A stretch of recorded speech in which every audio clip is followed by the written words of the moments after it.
सुप्रभात प्यारे बच्चों, कैसे हैं आप सब। आशा करती हूँ कि आप सब सपरिवार स्वस्थ होंगे। बच्चों, आज की हिंदी की कक्षा में आपका स्वागत है। ठीक है, आज हमने पिछले जो हमने पाठ पढ़ा था, सर्वनाम किसे कहते हैं, सर्वनाम के कितने भेद होते हैं, है ना, तो उस पाठ को हम एक बार थोड़ा सा रिवाइज करेंगे और उसके साथ साथ उसके अभ्यास कार्य को भी हम अभ्यास कार्य के साथ उसके प्रश्न उत्तर के बारे में भी पढ़ेंगे। तो चलिए बच्चों, शुरू करते हैं हम आज का अपना पाठ सर्वनाम। बच्चों, सर्वनाम किसे कहते हैं? जो शब्द संज्ञा के स्थान पर प्रयोग में लाए जाते हैं उन्हें हम सर्वनाम कहते हैं। कैसे हैं? मतलब सर्वनाम शब्द स्त्रीलिंग पुल्लिंग दोनों में समान रहते हैं। ठीक है, उस चीज़ का भी आपको ध्यान रखना है। अब जैसे कई बार ऐसा होता है ना कि कोई एक सेंटेंस है हमारे पास, क्रिया के द्वारा उसके स्त्रीलिंग तथा पुरुष होने का पता चलता है। जैसे स्त्रीलिंग में क्या है, वह पढ़ रही है, तो पुल्लिंग में क्या हो जाएगा, वह पढ़ रहा है।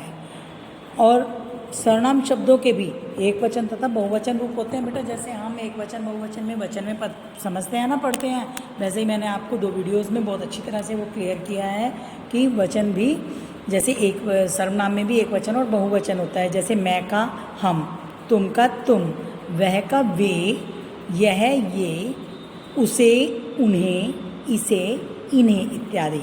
ठीक है, तो बच्चों हमारे सर्वनाम के कितने भेद होते हैं? सर्वनाम के 6 भेद होते हैं। पुरुषवाचक सर्वनाम, उसमें इसके एग्जाम्पल मैं आपको बता देती हूँ।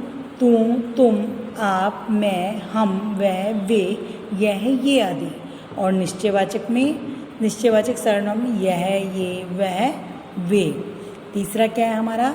अनिश्चयवाचक, जैसे कोई कुछ। ठीक है, यानी कि जैसे जिस सर्वनाम से किसी वस्तु, निश्चित वस्तु या व्यक्ति का बोध नहीं होता, हमें पक्का कंफर्म नहीं होता है। नेक्स्ट है हमारा नंबर 4 पे क्या है बेटा हमारा? प्रश्नवाचक सर्वनाम। क्या, कहाँ, किधर, जैसा कि आपको नाम से ही पता चल रहा होगा कि कहाँ, किधर, कौन, है ना, किसका, इसका, उसका, ये क्वेश्चन जिसके बारे हमारे बनते हैं। संबंधवाचक, जो किसी दूसरे के साथ संबंध जोड़ता है ना, जिन सर्वनाम शब्दों का प्रयोग संबंध बताने के लिए किया जाता है दूसरे का, तो उन्हें क्या कहते हैं हम? संबंधवाचक सर्वनाम कहते हैं। इसके एग्जाम्पल कौन से होते हैं? जो, सो, जैसा, वैसा, इसकी, इसकी, उसकी।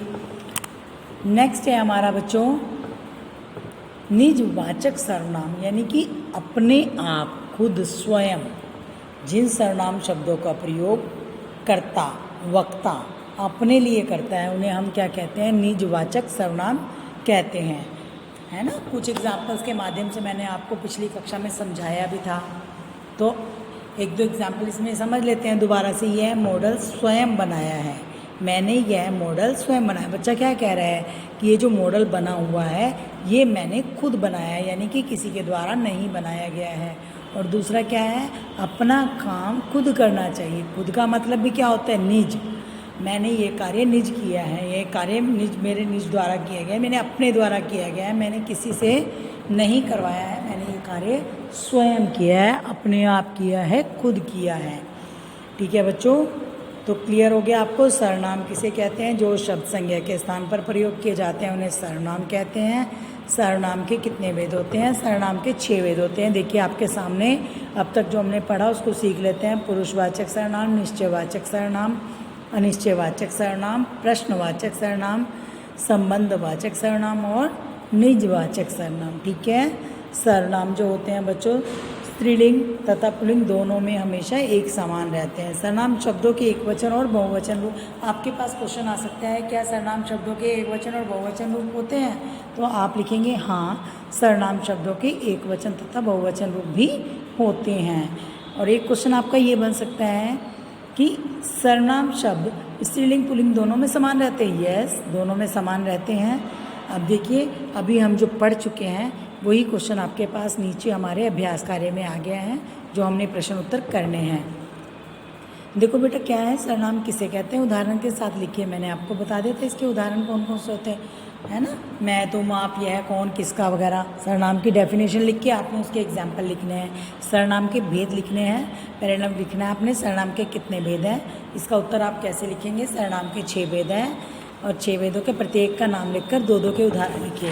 देखिए मैंने अभी आपको जो उदाहरण में ये समझाया था, आप यहाँ से उनका कोई भी एग्जाम्पल लिख सकते हैं। ठीक, तो बताइए आपको ये पार्ट समझ में आया है कि नहीं आया है। जो बच्चा वीडियो देखता होगा उसको तो ज़रूर समझ में आएगा, और जो नहीं देखता है बच्चा उसको कैसे समझ में आएगा, वो सिर्फ काम उतारने में रहता है। आप पहले वीडियो देखा कीजिए। वीडियो में अगर आपको कोई चीज़ नहीं समझ में आती है तभी आप मुझसे कंफर्म कर पाएंगे, अदरवाइज़ तो नहीं कंफर्म कर पाओगे, है ना। और फिर भी कोई परेशानी अगर आपको आती है तो मैं आपके पास आपकी जूम क्लास में उपस्थित रहती हूँ, आप मुझसे पूछ सकते हो। धन्यवाद बच्चों, आपका दिन शुभ रहे, आप स्वस्थ रहें। मिलते हैं अपनी अगली कक्षा में अपने नए कार्य के साथ। तो बच्चों इसका जो काम है, प्रश्न उत्तर है, इसका PDF मैं आपको आपके कार्य के साथ यानी कि आपकी वीडियो के साथ सेंड कर दूँगी। धन्यवाद।